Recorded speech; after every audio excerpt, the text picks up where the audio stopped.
Hi friends, எல்லோரும் எப்படி இருக்கீங்க? இன்றைக்கி வாயில் போட்டோடனே டக்குன்னு கரையிற மாதிரி ஒரு சூப்பரான அல்வா ரெசிபி பார்க்கலாம். கண்டிப்பாக இதை நீங்கள் உங்கள் வீட்டில் ஒரு முறை ட்ரை பண்ணி பாருங்கள். ரொம்பவே அருமையாக இருக்கும். ஒரு சின்ன சைஸ் பூசணிக்காய், அதோடய தோலெல்லாம் எடுத்துட்டு அதோட சீடெல்லாம் எடுத்துட்டு நல்லா துருவி எடுத்துக்கோங்க. துருவும்போது கட்டிகள் இல்லாமல் பார்த்துக்கோங்க. நல்லா துருவி எடுத்துக்கோங்க. இப்போ பார்த்தீங்கன்னா ஃபுல்லாக துருவி எடுத்துட்டேன். இப்போ இதை ஒரு வெள்ளை துணியில் வச்சு வடிகட்டி எடுத்துக்கலாம்.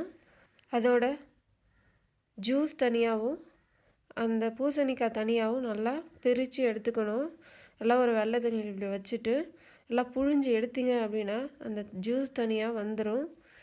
இது ஓரளவுக்கு நல்லா புழிஞ்சு எடுத்துக்கோங்க. இந்த அல்வா ரெசிபி ரொம்பவே டேஸ்ட்டாக இருக்கும். அதே சமயத்தில் ரொம்ப ஹெல்த்தியான ரெசிபியும் கூட. இப்போ நாம் நல்லா புழிஞ்சு எடுத்தாச்சு. இப்போ இது ஒரு அளவு கிண்ணத்தில் அளந்து எடுத்துக்கலாம். அப்போ தான் அதுக்கு தகுந்த மாதிரி நம்ம சுகர் ஆட் பண்ண முடியும். இது கரெக்டாக இப்போது ஒரு கிண்ணம் வந்திருக்கு. ஒரு கிண்ணத்துக்கு ஒரு கிண்ணம் இல்லை 1.25 கிண்ணம் சுகர் ஆட் பண்ணால் கரெக்டாக இருக்கும். இப்போது ஒரு கடாயில் 2 டீஸ்பூன் நெய் விட்டுக்கோங்க. நெய் நல்லா காஞ்ச உடனே முந்திரி பருப்பு வறுத்து எடுத்துக்கலாம். நான் முந்திரி பருப்பு மட்டும்தான் ஆட் பண்ணியிருக்கேன். உங்களுக்கு வேணும்னா என்ன நட்ஸ் வேணால் நீங்கள் ஆட் பண்ணிக்கலாம். இப்போ இது ஓரளவுக்கு பொன்னிறம் ஆகணும். பொன்னிறமான உடனே இதை வெளியில் எடுத்துடலாம். இப்போது முந்திரி நல்லா வறுப்பட்டுடுச்சு. அதை ஒரு கிண்ணத்துக்கு மாற்றியாச்சு. அதே கடாயில் மீதமுள்ள நெய்யில் ஆல்ரெடி புழிஞ்சு வச்சுருக்கோம் இல்லைங்களா, அந்த பூசணிக்காவை ஆட் பண்ணிக்கலாம்.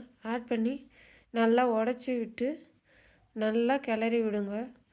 அதோட பச்சை வாசனை போகிற அளவுக்கு நல்லா அந்த நெய்யிலேயே நாம் வதக்கணும். அப்போ தான் அதோட வாசனை ஃப்ளேவர் செம்மையாக இருக்கும். இப்போது நல்லா வதக்கி எடுத்தாச்சு. நம்ம எந்த கப்பால் அளந்தோமோ அதே கப்பால் 1 கப் மட்டும் ஜூஸ் எடுத்துக்கோங்க. ஜூஸ் மீதம் இருந்தால் நீங்கள் குடிங்க. இது ரொம்பவே நல்லது. இப்போது ஒரு பிஞ்ச் குங்குமப்பூ ஆட் பண்ணிக்கோங்க. இந்த ஸ்டேஜில் ஆட் பண்ணால் தான் உங்களுக்கு கலர் நல்லா கொடுக்கும். நான் கொஞ்சமாக மஞ்சத்தூளும் ஆட் பண்ணியிருக்கேன். உங்களுக்கு சப்போஸ் குங்குமப்பூ இல்லை அப்படின்னா நீங்கள் மஞ்சத்தூளே ஃபுல்லாக ஆட் பண்ணிக்கலாம். ரொம்பவே கலர் சூப்பராக இருக்கும். ஆர்டிஃபிஷியல் கலரை மேக்ஸிமம் தவிர்த்துருங்க. இப்போ இது நல்லா வெந்து வரணும். அந்த தண்ணியெல்லாம் ஓரளவுக்கு சுண்டணும்.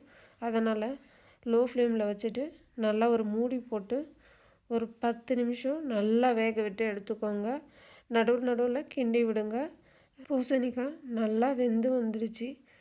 அந்த தண்ணியும் ஓரளவுக்கு நமக்கு வற்றி வந்துடுச்சு. இப்போ பார்த்தாலே உங்களுக்கு தெரியும் கலர் செம்மையாக இருக்கும். இப்போ பார்த்தீங்கன்னா தண்ணி ஃபுல்லாகவே வற்றிடுச்சு.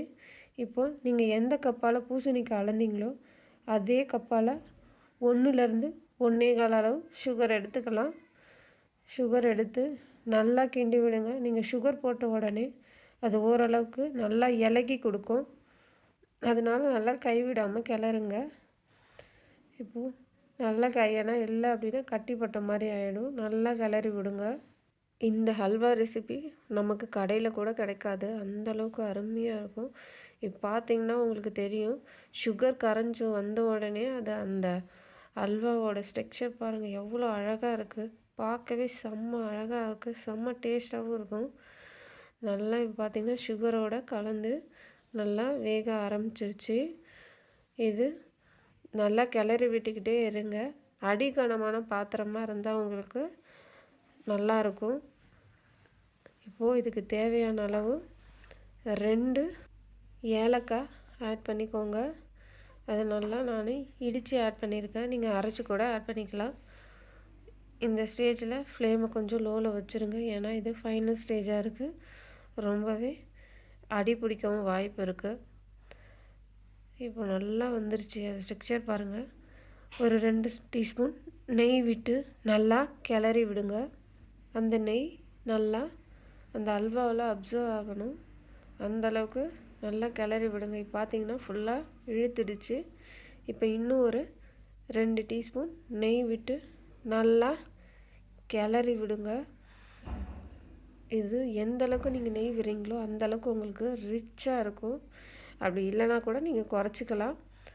நல்லா கிளறி விட்டு நல்லா நெய் விட்டீங்க அப்படின்னா அதோட வாசனையும் அந்த அளவுக்கு இருக்கும். டேஸ்ட் வேறு லெவலில் இருக்கும். பார்த்தீங்கன்னா உங்களுக்கே தெரியும் எப்படி இருக்குது பாருங்கப்பா, செம்மையாக இருந்துச்சு. சின்ன குழந்தைங்களும் விரும்பி சாப்பிடுவாங்க. நீங்கள் சொல்லாத வரைக்கும் இது பூசணிக்கான்றது யாருக்குமே தெரியாது. அந்த அளவுக்கு ஒரு அருமையாக இருக்கும். இப்போ ஃபுல்லாக ரெடி ஆகிடுச்சு. நம்ம வறுத்து வச்சுருக்கோம் இல்லைங்களா, அந்த முந்திரி பருப்பை ஆட் பண்ணி நல்லா கிளறி விடுங்க. கிளறி விட்டு இறக்குனீங்க அப்படின்னா உங்களுக்கு அல்வா ரெடி ஆகிடும். இந்த வீடியோ உங்களுக்கு பிடிச்சிருந்தது அப்படின்னா உங்கள் ஃப்ரெண்ட்ஸ் அண்ட் ஃபேமிலிக்கும் ஷேர் பண்ணுங்கள், லைக் பண்ணுங்கள், கமெண்ட் பண்ணுங்கள். என்னோடய சேனலுக்கு சப்ஸ்கிரைப் பண்ணுங்கள். மறக்காமல் பக்கத்தில் இருக்கிற பெல் பட்டனை கிளிக் பண்ணுங்கள். உங்களுக்கு வேறு என்ன ரெசிபி வேணும்னாலும் கமெண்டில் சொல்லுங்கள், கண்டிப்பாக செஞ்சு காட்டுறேன். Thank you friends.